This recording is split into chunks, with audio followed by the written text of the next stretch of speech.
धर्म प्रेमी भाइयों, माताएं, बहनों, अभी अभी आप किसके बारे में सुन रहे थे? निर्जरा। किसे कहते हैं निर्जरा?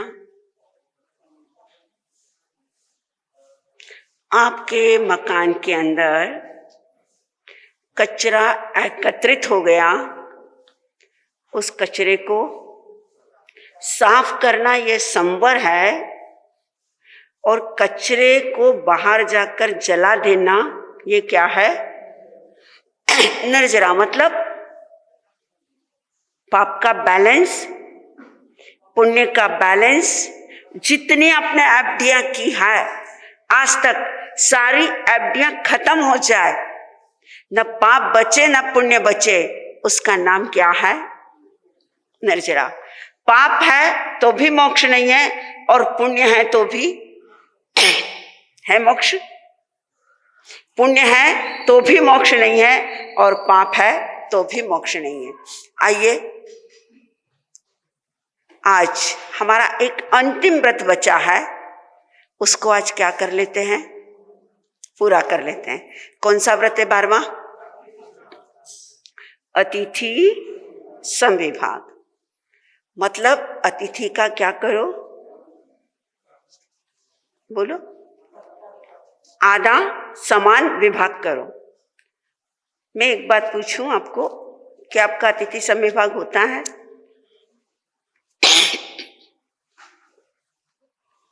होता है या नहीं होता? क्यों आप एकदम मौन हो गए? हमारे यहां पर अतिथि को देवो भव। अतिथि कौन है? देवता के समान है। उसे भगवान की तरह, अगर तुम्हारे घर कोई मेहमान आ गया, कोई अतिथि आ गया, कोई स्वधर्मी बंधु आ गया, उसे भगवान की तरह क्या करो? पूजो। अतिथि, जिसकी कोई तिथि नहीं है, आने की डेट डिसाइडेड नहीं है, जो कभी भी किसी भी समय आ सकता है तुम्हारे द्वार पर, वह कौन है? अतिथि है। और जब अतिथि तुम्हारे घर आ जाए, तुम्हारे नगर में आ जाए, तुम्हारे शहर में आ जाए, चाहे वह तुम्हारा दुश्मन है, कौन है? चाहे वह तुम्हारा दुश्मन है, तुम्हारा दोस्त नहीं है, तुम्हारा अपना नहीं है, लेकिन उसका क्या करो? स्वागत करो, और उसे प्यार से क्या कराओ? भोजन कराओ। इतिहास खोलकर देखें, जिस समय राजस्थान की हल्दी घाटी पर युद्ध चल रहा था, अकबर और राणा प्रताप का क्या था? संघर्ष।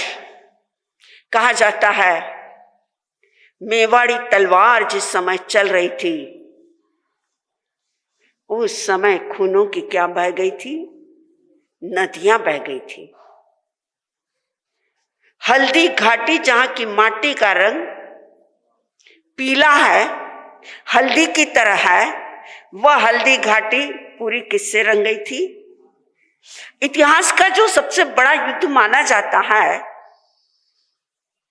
प्रसिद्ध युद्ध है, मुस्लिमों की संख्या, यवनों की संख्या हजारों में नहीं लाखों में थी, और राजपूतों की संख्या मुट्ठी भर थी। अकबर और प्रताप दोनों आमने सामने,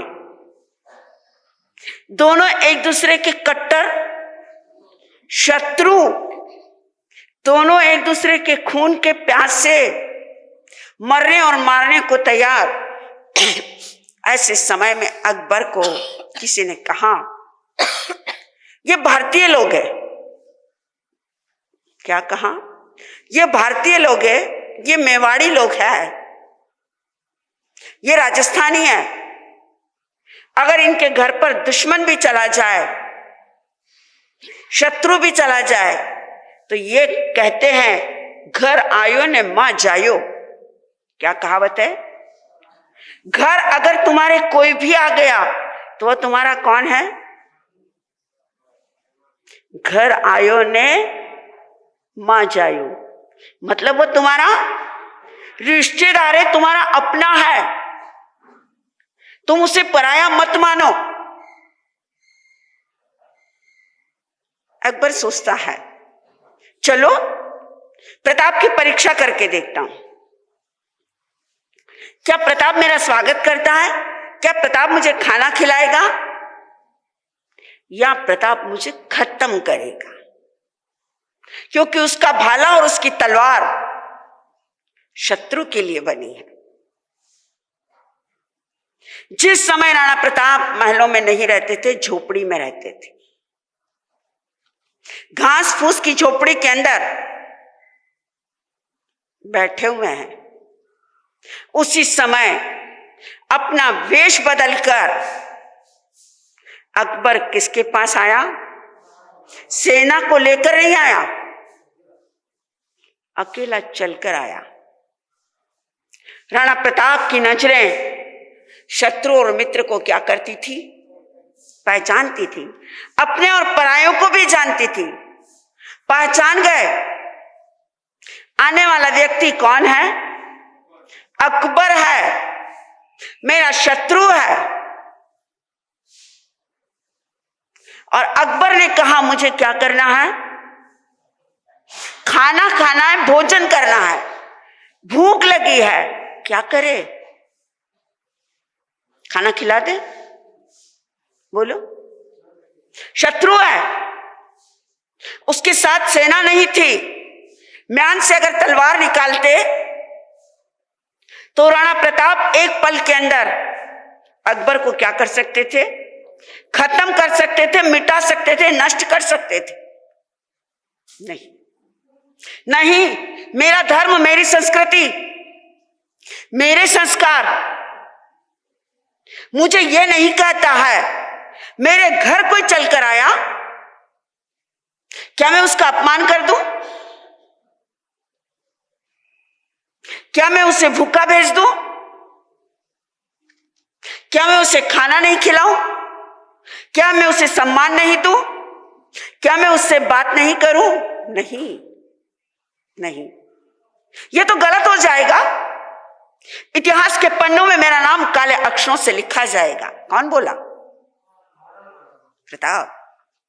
मेरे घर आया है,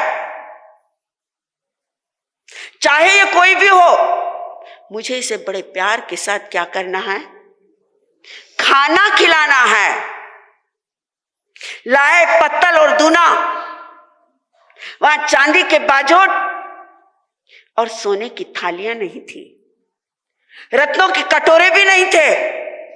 घास फूस की झोपड़ी में रहने वाला वह प्रताप, वह शौर्य, प्रताप पत्तल के दूने लेकर आया, खीर लेकर आया और बड़े प्यार से अकबर को क्या कराया? अतिथि देवो भव। अतिथि मेरे लिए भगवान है। प्यार से खाना खिलाया। इतिहास कहता है अकबर को उस खाने में जो स्वाद आया है, उसे जो टेस्ट आया, उसे जो मजा आया, ऐसा लगा आज मानो मेरी मां मुझे क्या कर रही है?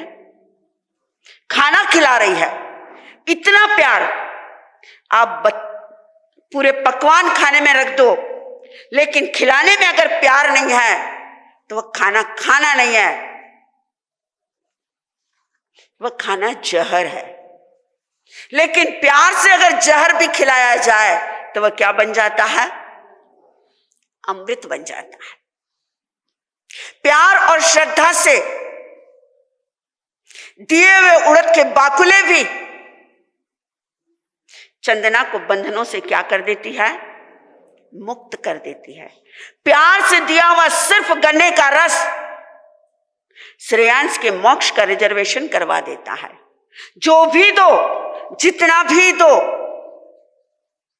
जितना भी खिलाओ, कैसे खिलाओ?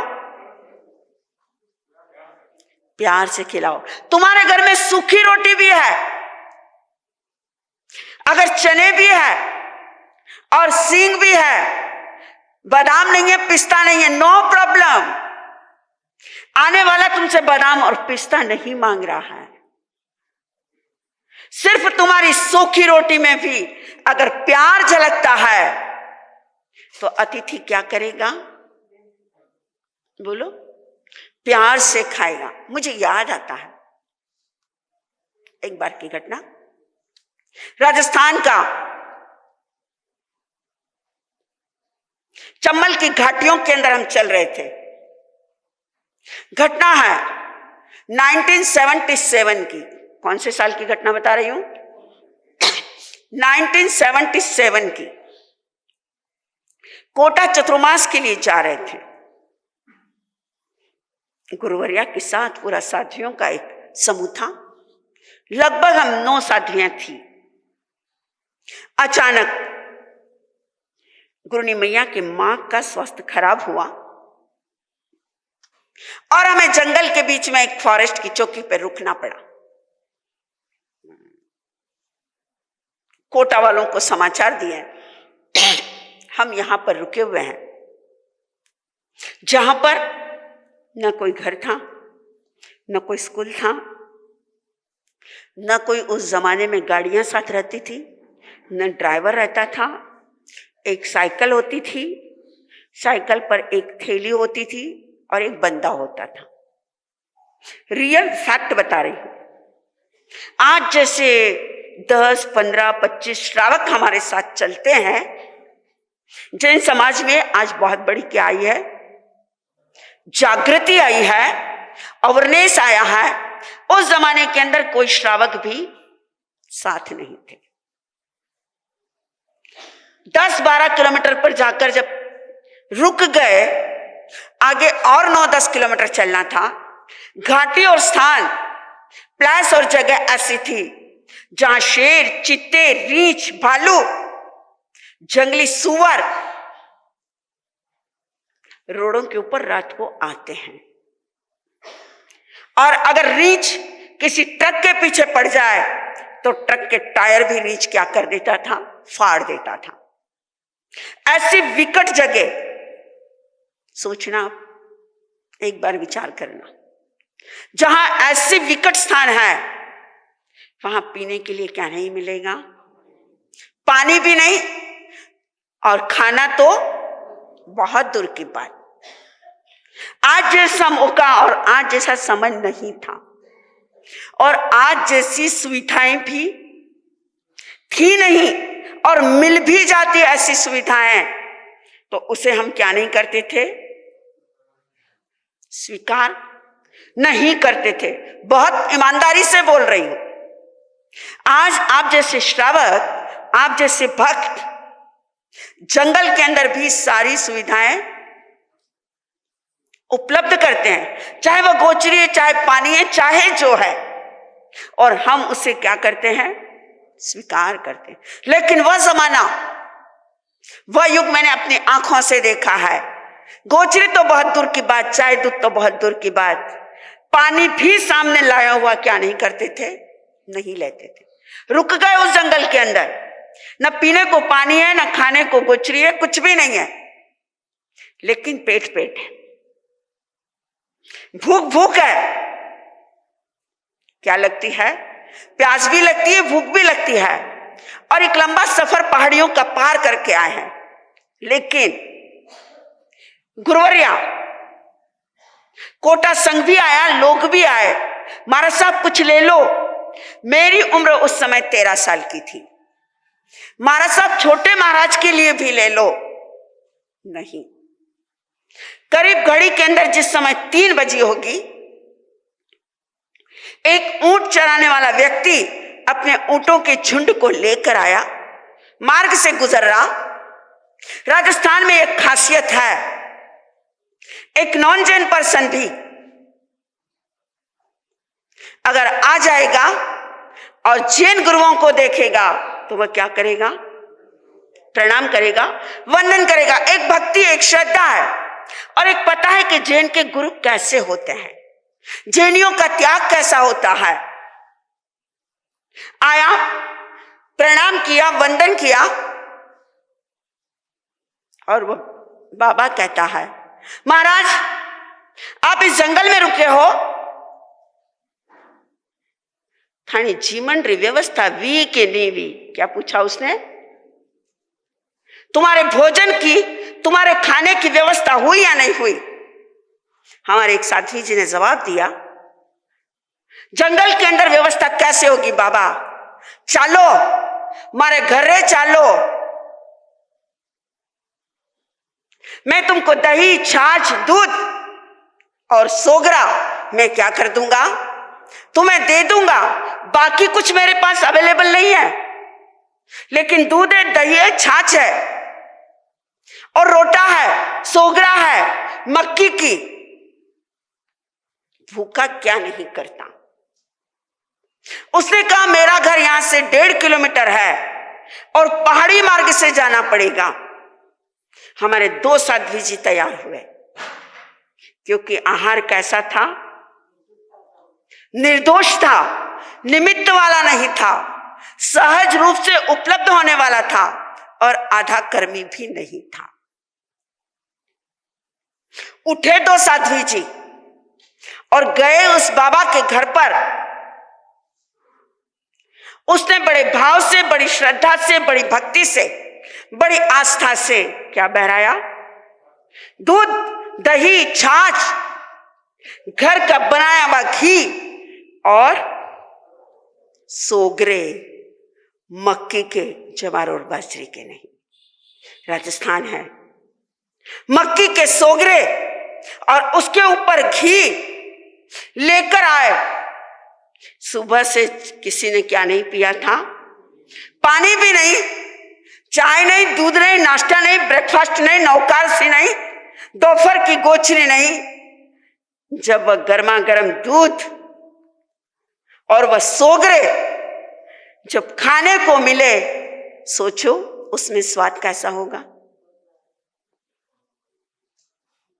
विचार करो। एक तो थी श्रद्धा उस व्यक्ति की, एक थी उसकी भक्ति और दूसरी थी हमारे पेट की भूख। सच कहूं, उसमें जो स्वाद आया, उसमें जो मजा आया है, आज तक नहीं। ये कारण अतिथि, संत, श्रावक, स्वधर्मी कोई भी आए उसे प्यार से क्या कर दो? खिला दो। कौन खिला रहा है? अकबर को प्रताप।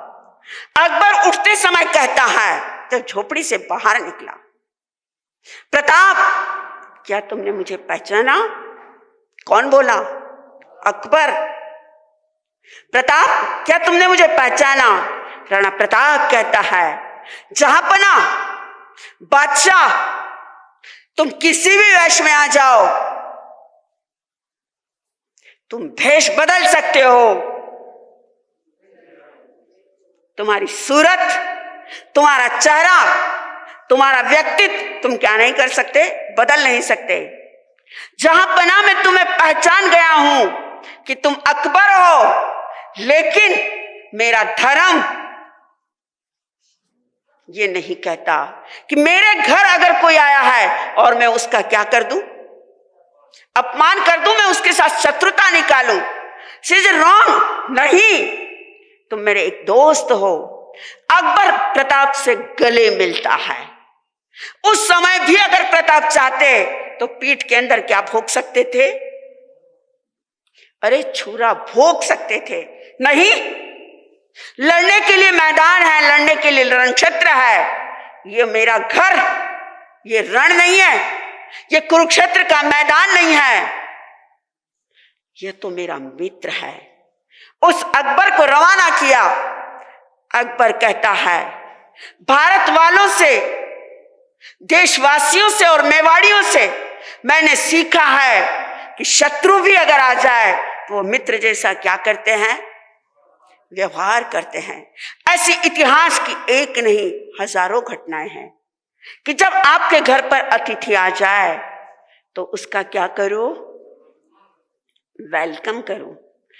पहले हमारे यहाँ पर लिखा जाता था अतिथि देवो, और अब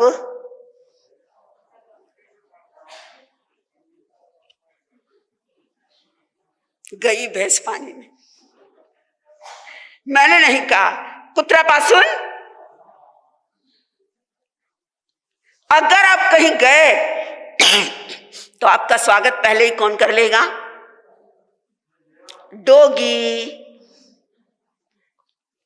आपका शेरू, राइट है या नहीं? आपका टॉमी। बेचारा मेरे जैसा तो कोई आ जाए तो देख के क्या हो जाए?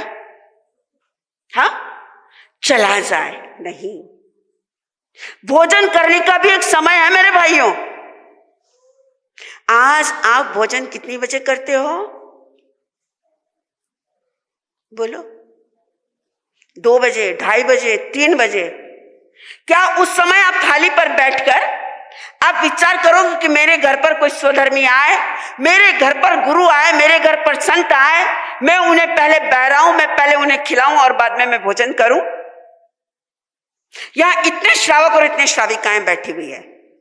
किसने अपनी थाली परोसने के बाद किसने अपने मन से भाव भाए? ईमानदारी से जवाब देना। आता है आपको ख्याल कि पहले मैं किसी संत को बहराऊं और बाद में मैं खाऊं? आता है? रात को 9 बजे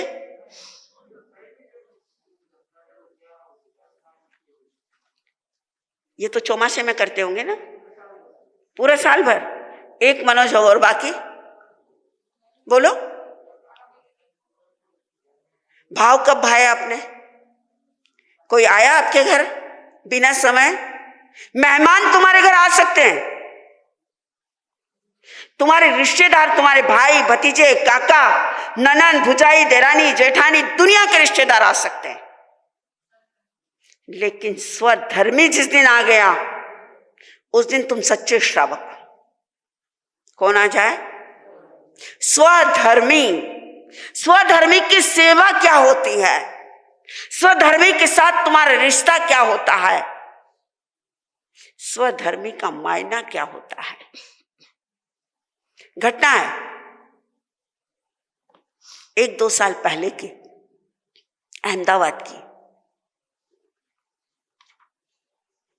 एक व्यक्ति जिसका काम था रिक्शा चालक, जो क्या चलाता था?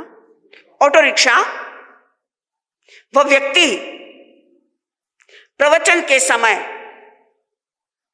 महिलाओं को, जो स्वयं नहीं आ सकती थी और जिनके पास सुविधाएं नहीं थी, उनको ला लाकर वो क्या करता था? छोड़ता।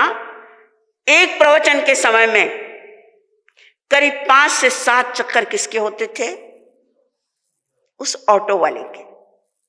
और जिसको भी लाकर छोड़ना उसको वापस ले जाकर भी छोड़ना अपने घर।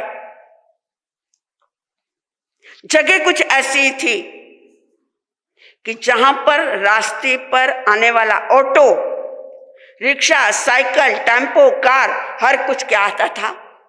नजर। एक ही व्यक्ति का रिक्शा घूमता है, आता है, ले जाता है, छोड़ता है।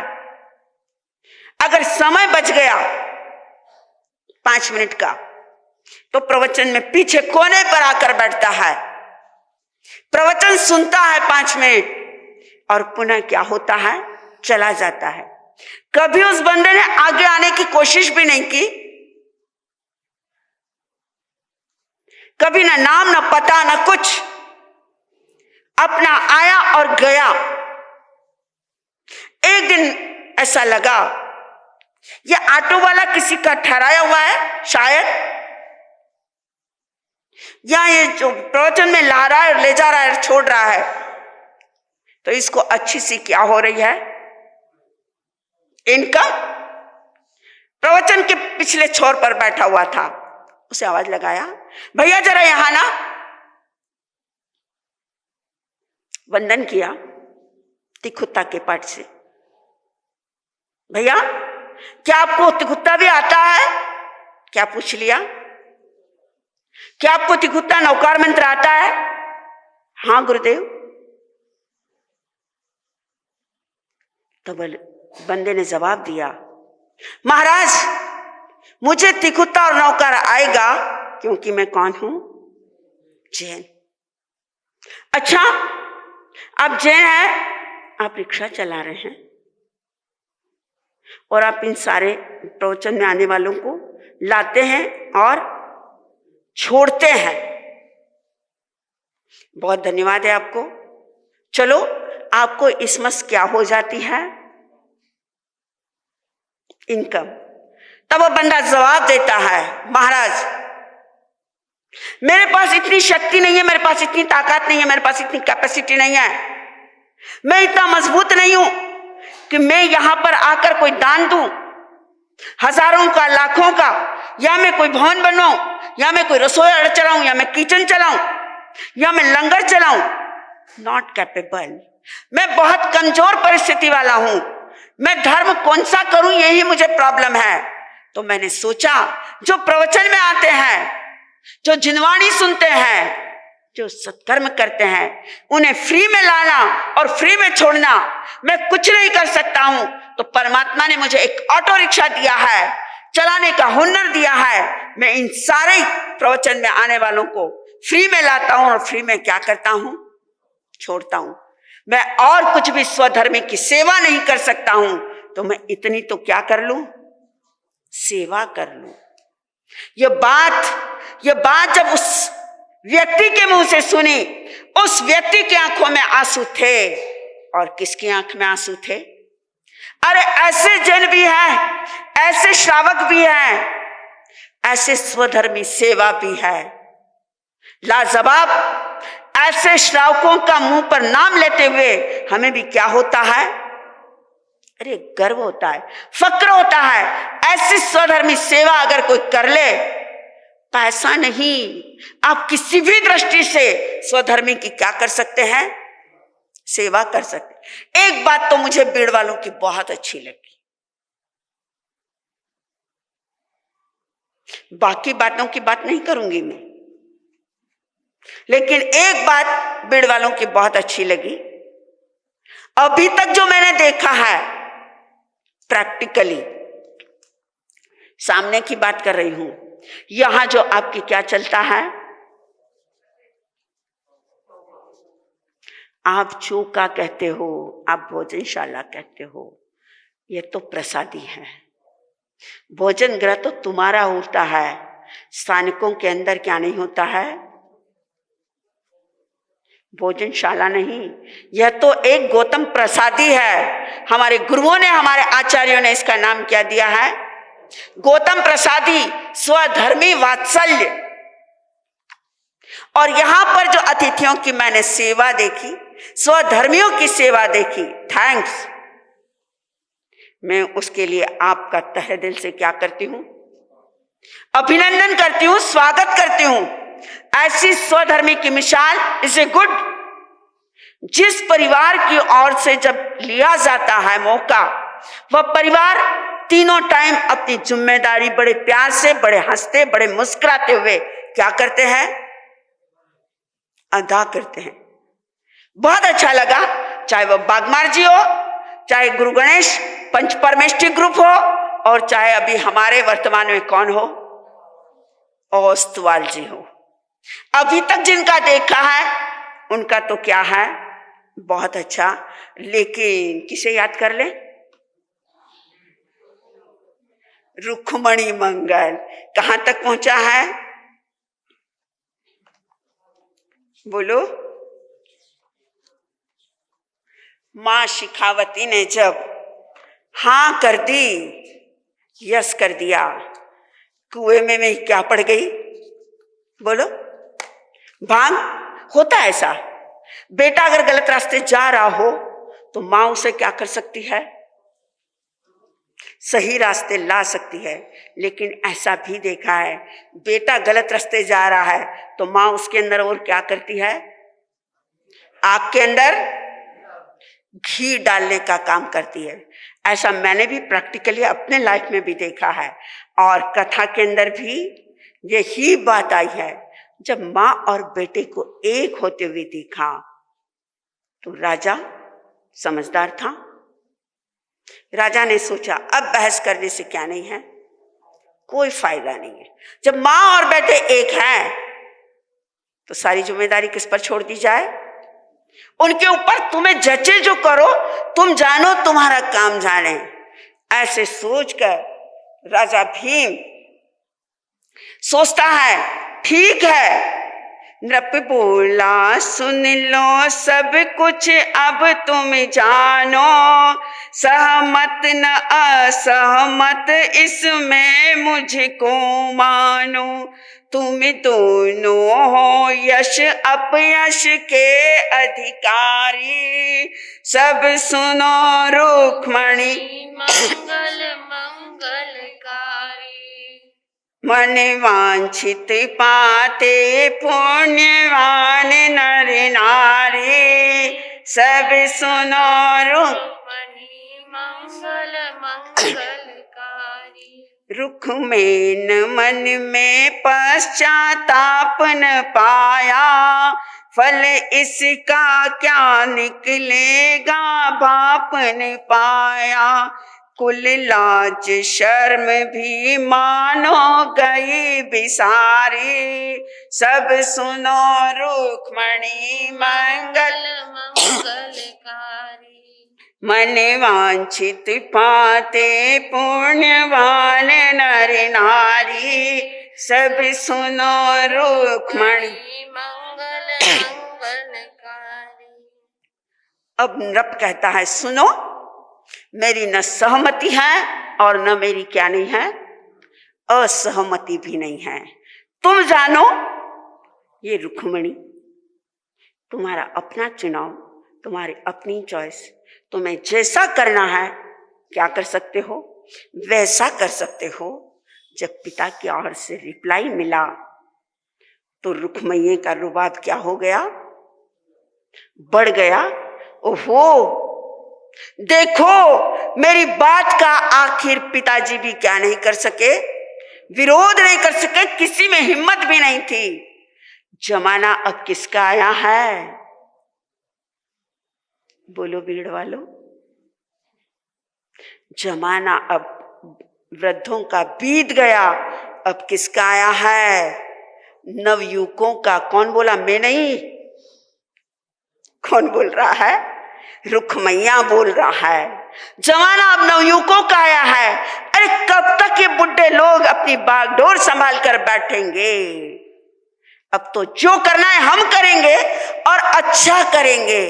कौन सोच रहा है, रुक्मैया। लेकिन बात याद रखना, अगर बड़ों का साथ हो हर बात क्या होती है, अच्छी होती है। बड़ों का साथ नहीं तो हर बात क्या होती है, बिगड़ जाती है। लेकिन घड़ी में क्या हो गया, वक्त हो गया। शायद कल मनोज जी कोटेचा ने कुछ ऐलान किया था, दिनांक 17 को क्या आ रही है,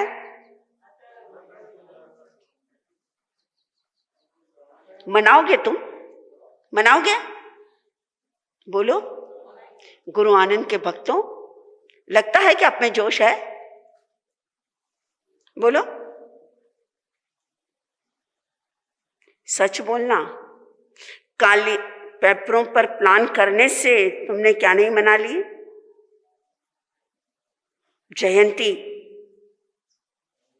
मनाना है तो दम से मनाओ, मनाना है तो दिल से मनाओ, मनाना तो इस तरह से मनाओ कि आसपास के एरिया में तुम्हारा जज्बा हो जाए। मनाना है तो ऐसे मनाओ कि तुम्हारा इतिहास बन जाए। मनाना है तो ऐसे मनाओ कि गुरु आनंद का आशीर्वाद किसे मिल जाए, हाँ तुम्हें मिल जाए। समय हो रहा है लेकिन एक बात कहे बिना माइक नहीं छोड़ूंगी। जब बात आ ही गई है तो बोलकर ही जाऊंगी। एक बार की घटना, एक मेहमान, क्योंकि आज बात किसकी चल रही है?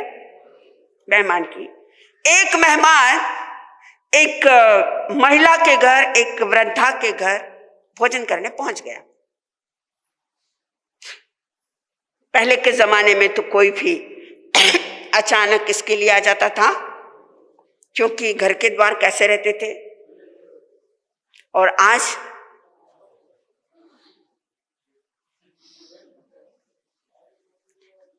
हाँ, गेट बजाने पड़ते हैं। और क्या बजानी पड़ती है? बेल।